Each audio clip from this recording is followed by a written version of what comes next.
Ever wondered how prefixes and suffixes work in Urdu?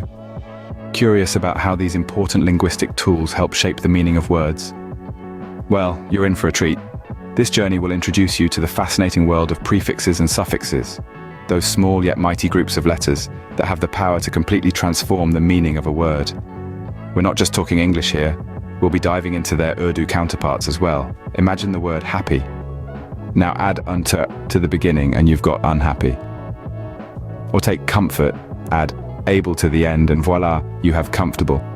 These are just a couple of the many prefixes and suffixes we'll be exploring today. So, buckle up and prepare for an exciting linguistic adventure.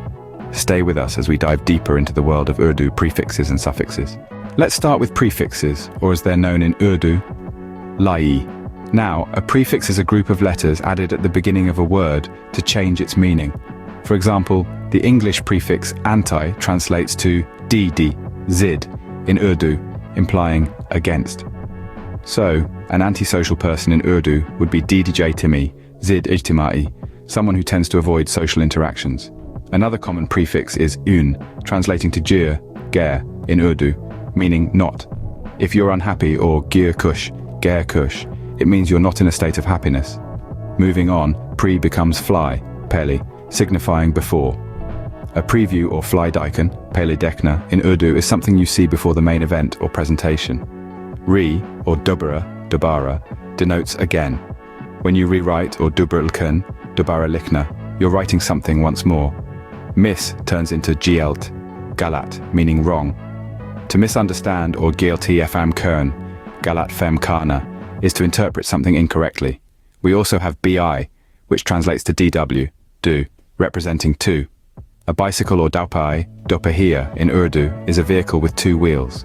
The prefix ko, meaning together, becomes mulka, milkar, in Urdu. Cooperation or mulka kamkern, milkar kamkana, involves working together towards a common goal. X, which signifies former, is translated as sbq, sabik. An ex-husband or sbq shwar, sabik shohar, is a man to whom someone was previously married. Sub, meaning under, becomes tat tahat. A submarine or tat abijat, tahat abijahaz, is a vessel that operates underwater. The prefix trans, implying across, is surakpra, sarakpar in Urdu.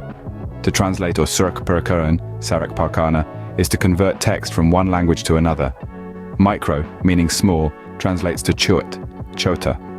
A microscope or chut dorbin, chota dorbin, is a device that magnifies small objects. Finally, super, signifying above, is WPR, upar in Urdu.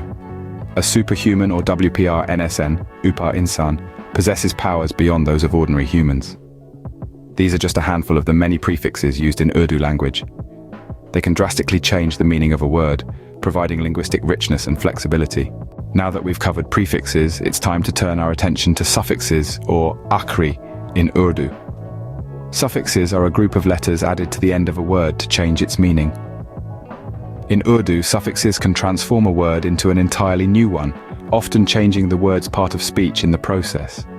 Let's dive into some common suffixes in both English and Urdu, along with their meanings and usage. Our first suffix is able, which implies capability.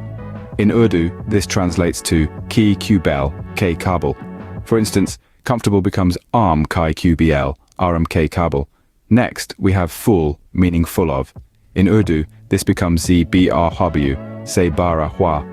As an example, beautiful translates to kubsfert, kubsurat.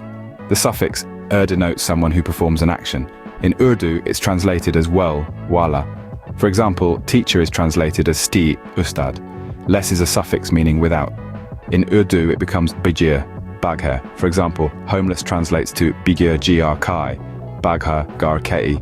The suffix meant refers to an action or process, which in Urdu is rendered as mly emli ml, amal ya amli amal. An example is movement, which translates to hurkt, hakat. The suffix li describes a certain way of doing something. In Urdu, it's expressed as yik ksusi triki sai, ik kas tarike se. For instance, quickly translates to taizi sai, tezi se.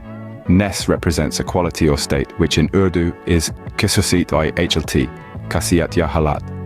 An example is kindness, which translates to merbani. Finally, the suffix aus means full of. In Urdu, it's rendered as sai barpur ar, se barpur. For example, dangerous translates to trunk, khatarnak.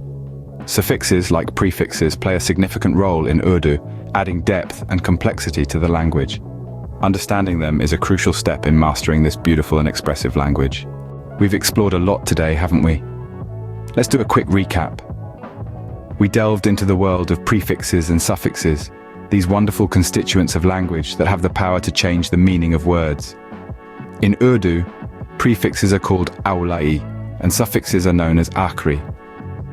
Our journey began with prefixes, those groups of letters added at the beginning of a word. We learned about 12 different prefixes, from zid, which stands for anti in English, implying against, to upa, the Urdu equivalent for super, meaning above. Each prefix, with its unique meaning, gives a new dimension to the word it precedes. Then, we moved on to suffixes, the group of letters added at the end of a word. We discovered 10 suffixes, starting from a ke kabil, translating to able in English, denoting capable of, to se barpur, the Urdu counterpart for aus, signifying full of. Just like prefixes, suffixes too modify the meaning of the word they are attached to. Why are these prefixes and suffixes so important, you ask? Well, understanding them not only enriches your Urdu vocabulary, but also helps you decipher the meaning of new words. For instance, if you come across a word with the prefix zid or the suffix ke kabil, you already have a clue about what the word might mean. Remember, language is a beautiful tapestry woven with words and their meanings, and prefixes and suffixes, they are the threads that add depth and richness to this tapestry. So, as we wrap up today's exploration, I encourage you to keep delving deeper into the language, keep learning, and keep discovering the beauty of Urdu. So until our next linguistic adventure, remember, understanding prefixes and suffixes not only enriches your Urdu vocabulary, but also helps you decipher the meaning of new words.